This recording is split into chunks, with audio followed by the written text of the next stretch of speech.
fact that someone takes their dog out to help other people have that warm and comforting feeling of a pet. And you know, a pet loves you no matter what.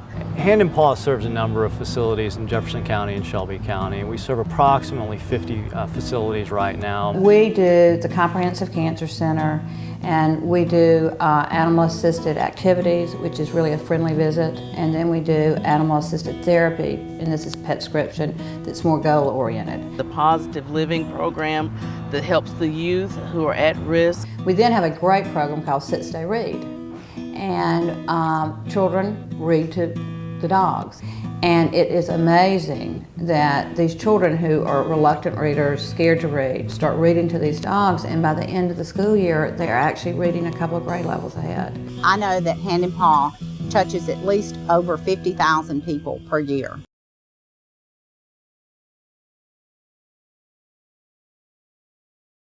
James, Hand and Paw's downstairs, you want to go?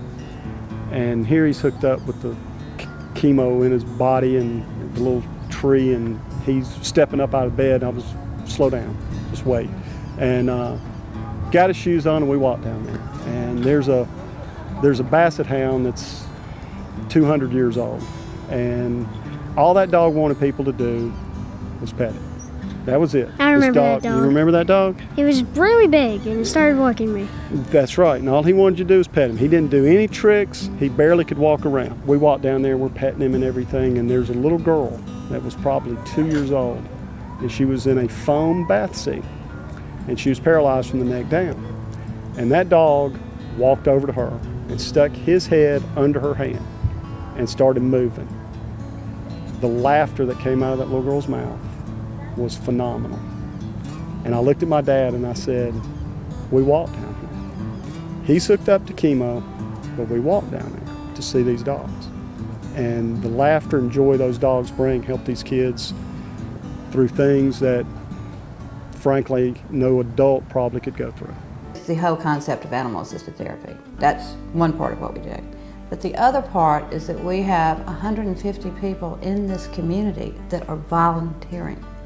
They are volunteering in 2010 to go out and do this work. I thought back to when I had cancer when I was a baby, a small child, and how when I went through my radiation treatments and chemotherapy treatments, how much I would have appreciated having a Pet Partners team around. It's a ministry to me, you know, working with people that are less fortunate than I am. It was a family and both of the children were in the hospital at the same time. And only one of the sisters could come down to visit.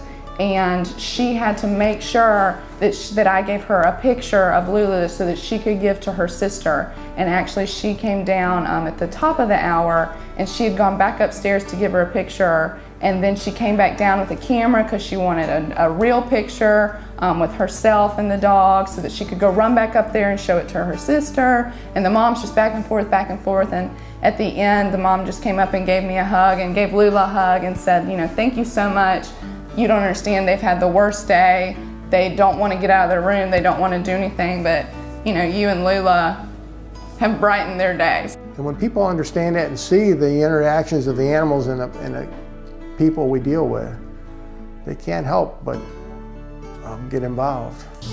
There's pretty much only one way I know of where you can volunteer with your best friend, your pet, and that's Hand and Paw. To maintain Hand and Paw services to the facilities, annually each facility costs Hand and Paw $7,000. Well, 80% of our budget goes directly to funding. It goes directly to that child that's learning how to walk. It goes directly to the Alzheimer patient that talked for the first time that week because an animal was in his lap. There are currently more than 60 facilities waiting to receive our service.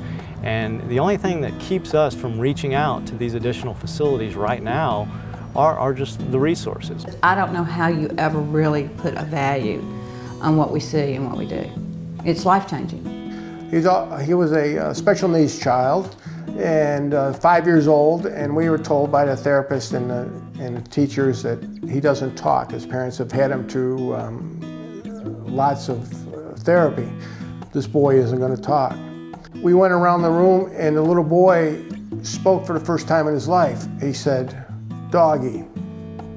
Well, we're funded through grants, donations, and then our biggest fundraiser, of course, is Because of Pets. And we rely very heavily on this event. Lula and I would love to continue to do this. As many teams, as many volunteers as we can get involved in this program, the better, the more lives that we can affect, and it's all done through your donations. Perhaps you can't go to the hospital. Perhaps you can't volunteer. Perhaps you can't do some of those things.